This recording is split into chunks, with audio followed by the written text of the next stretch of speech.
Hola, ¿qué tal? Sean muy bienvenidos a este nuevo video donde, como habrán visto por su título, pues vamos a abordar a Miguel de Cervantes, pero en su faceta como dramaturgo.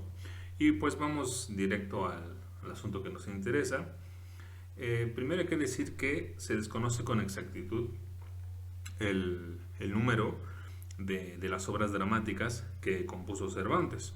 Algunos suponen que habrán sido alrededor de 30, de 30 obras, más o menos, es decir, no hay mucha certeza sobre esto, pero además es que cualesquiera que hayan sido el número de comedias que se escribieron, bueno, pues en realidad no sabemos si estas se llegaron a representar en los teatros o si todas lo consiguieron. Entonces no sabemos mucho sobre cuál realmente fue el recibimiento del público de las obras de Cervantes.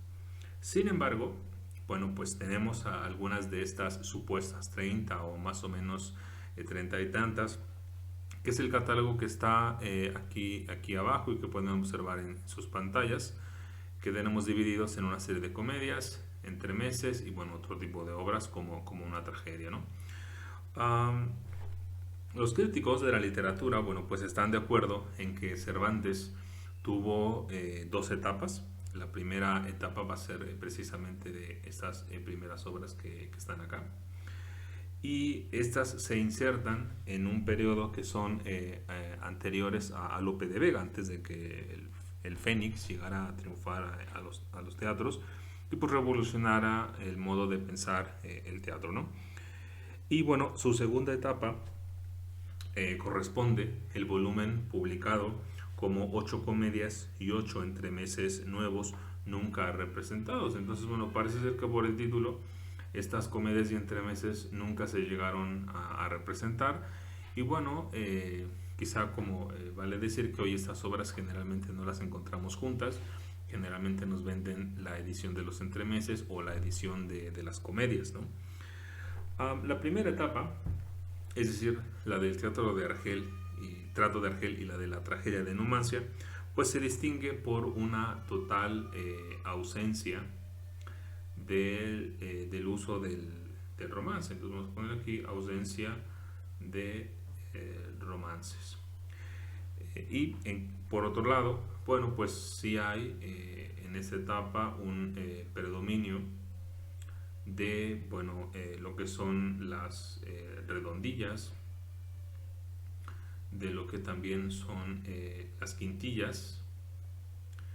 También tenemos aquí, bueno, tercetos, octavas y bueno, también, bueno, pues otro tipo incluso de versos sueltos, ¿no? Mientras que su segunda etapa, que como les decía, que comprende a las comedias y a los entremeses, bueno, pues en esta sí que se emplea el romance, aunque bueno, pues con una proporción variable.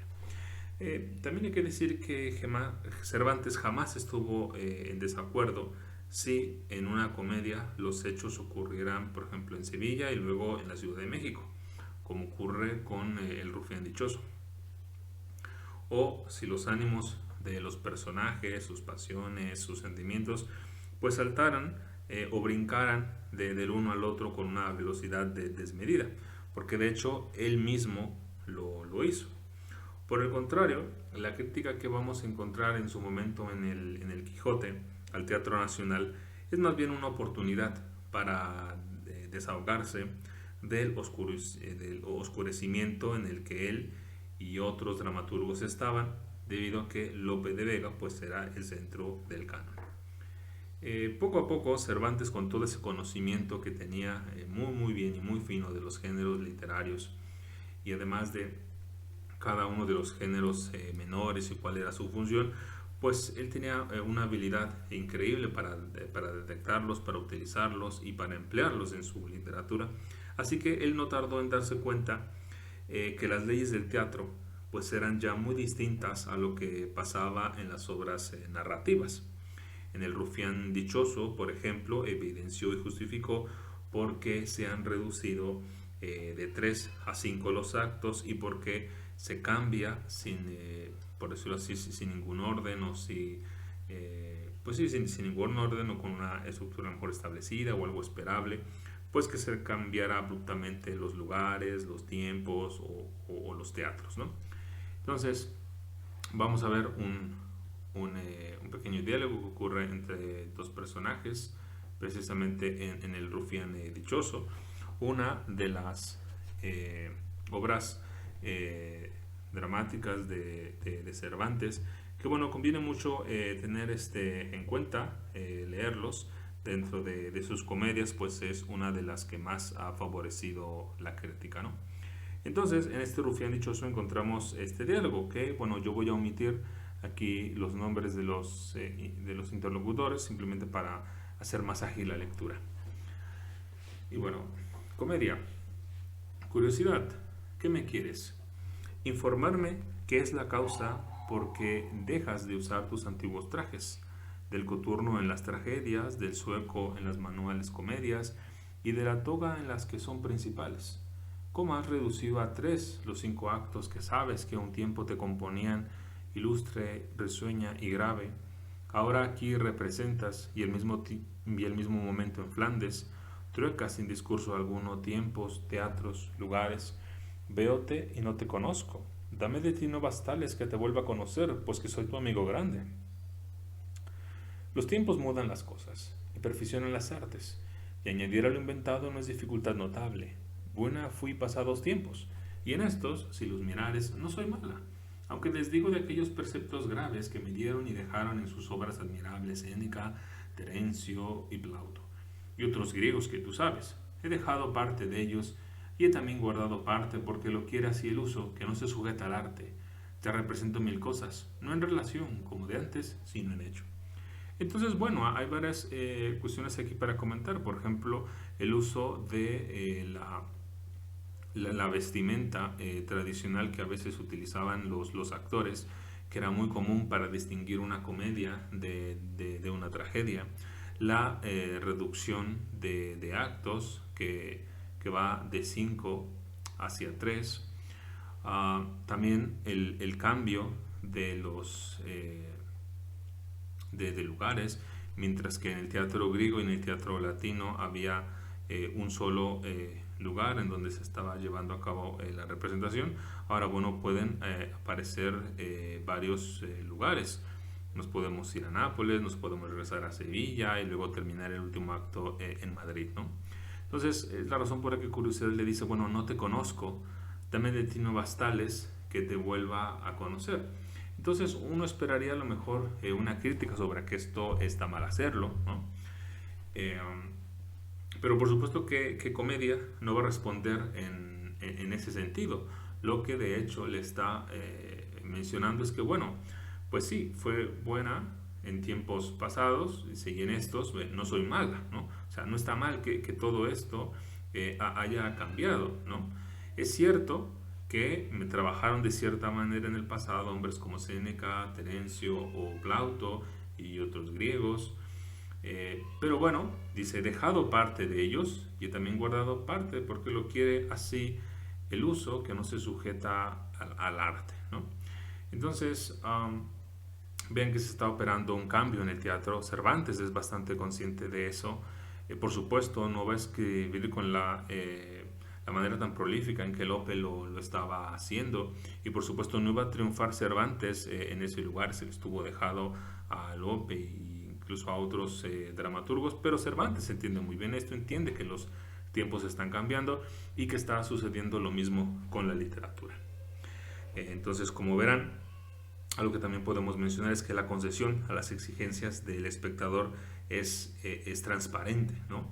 Si recordamos en obras grecolatinas, aquí nos menciona tanto a los latinos como a los griegos, que bueno, omite sus nombres, pero eso no es ningún problema para saber que no nos estamos refiriendo a Menandro, nos estamos refiriendo a Aristófanes. Pues aquí las exigencias también del espectador ya, este espectador puede observar los hechos que se desarrollan dentro de la comedia.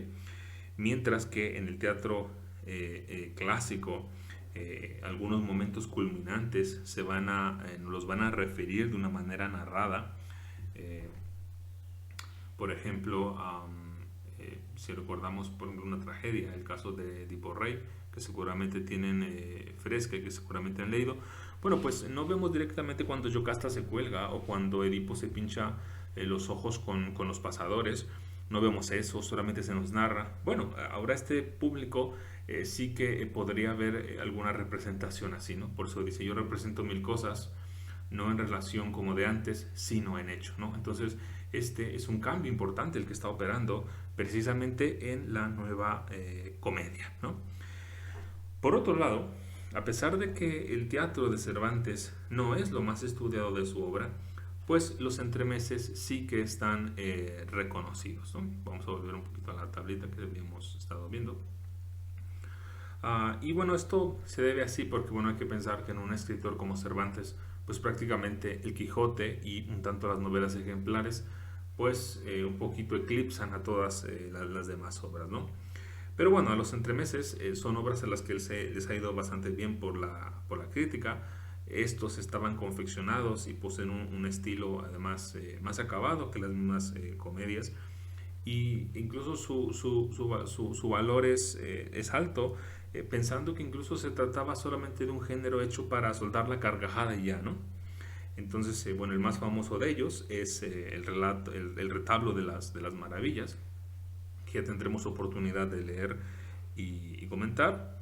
Otro también favorito por la crítica es el juez de los divorcios, donde, bueno, en este, pues,